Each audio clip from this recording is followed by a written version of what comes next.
And I definitely want to talk about your daughter because, like you mentioned, you are a parent of a child with apraxia, your amazing daughter.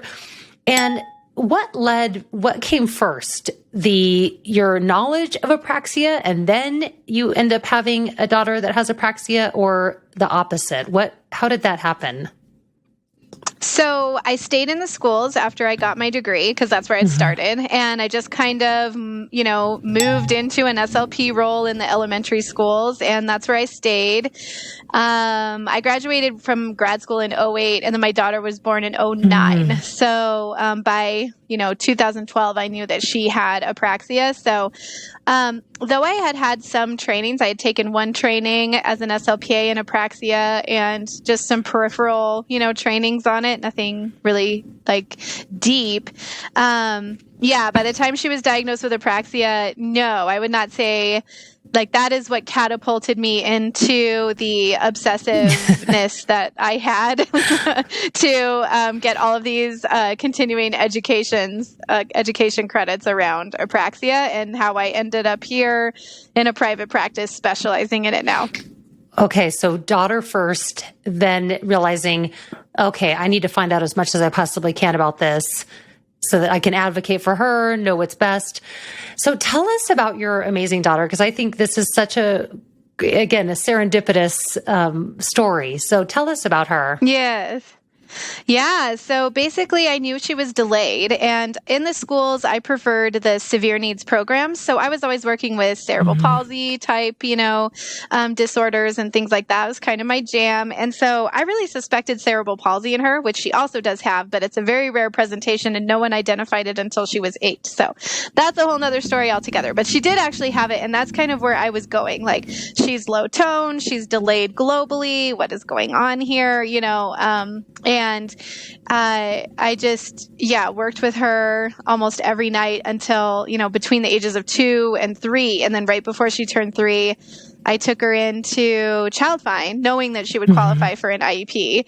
And that's when that SLP said, "Laura, this is apraxia." Just very matter-of-factly, almost like it was so obvious to her that how did I miss it type. But I don't hold anything against her, just like Laura, and it hit me like a ton of bricks simply because everything made sense. Why everything I was doing wasn't working, why she remained to have, be so significantly delayed in spite having speech therapy seemingly literally every single night I came home from work, and just making so minimal progress. So,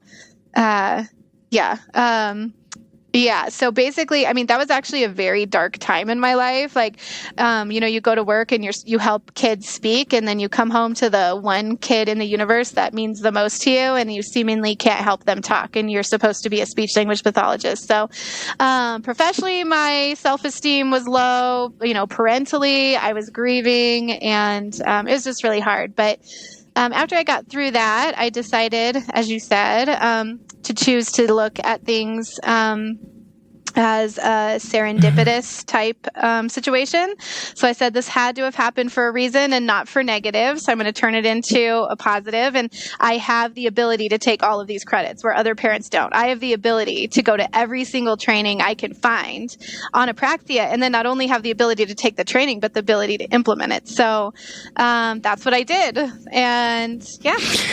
And did you find that during the course of this, which, and as a fellow parent, I'm sitting here thinking what that might feel like. And I think it's a good reminder for a couple of things, is that one, sometimes when we're in a situation, it's really hard to see outside of where we're at. And so therefore other professionals coming in to help us see things that we might not see, I think is so important, because especially if it's personal to us, it's sometimes really hard to see that. So, did you, and also just as a parent, I can imagine that just felt very, very difficult and gut wrenching, because you're right. You almost know too much. And I'm sure that was a really scary feeling, because it's like, not a big deal. This isn't a big deal. But you probably are thinking, oh gosh, I know. And that probably didn't help either. Yeah, I describe in my book this moment where pretty much after the SLP said that, I don't remember anything else that was said.